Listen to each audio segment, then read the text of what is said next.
Penzance Youth Wind Band, which is made up of school children from all the town schools, were there to serenade the Queen and the Duke of Edinburgh before they took the short helicopter trip to the Isles of Scilly. And the Fortunate Islands were looking their very best for this first visit by Her Majesty in 44 years.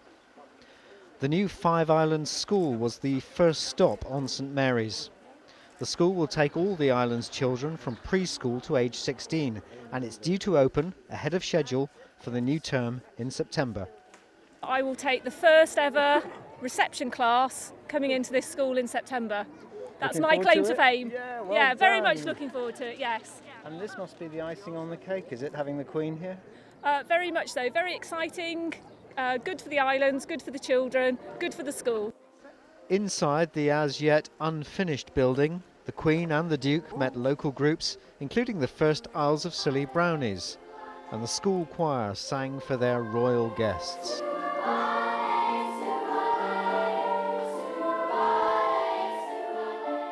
The scene was awesome. I mean, it was definitely the best we've done.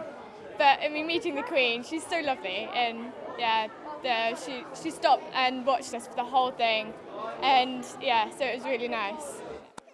Just before leaving, an unveiling.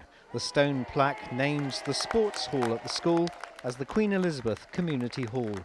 And then bouquets from the youngest and oldest students, 4-year-old Jack Bond and 16-year-old Elizabeth Shave. Today, the Royal Standard flew over St Mary's Town Hall, indicating the Monarch was on the islands.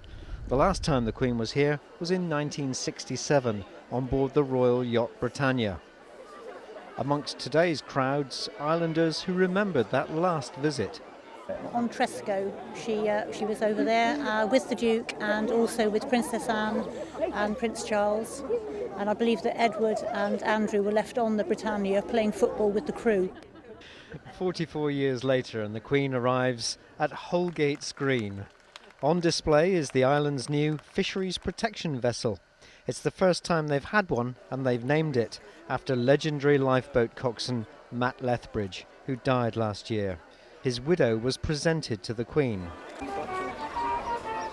The weather remained perfect for maypole dancing on the green, with the Monarch and proud mums and dads looking on. The visit ended with a jolly reception at one of the island's hotels and a heavy basket of gifts, one from each of the 5 islands.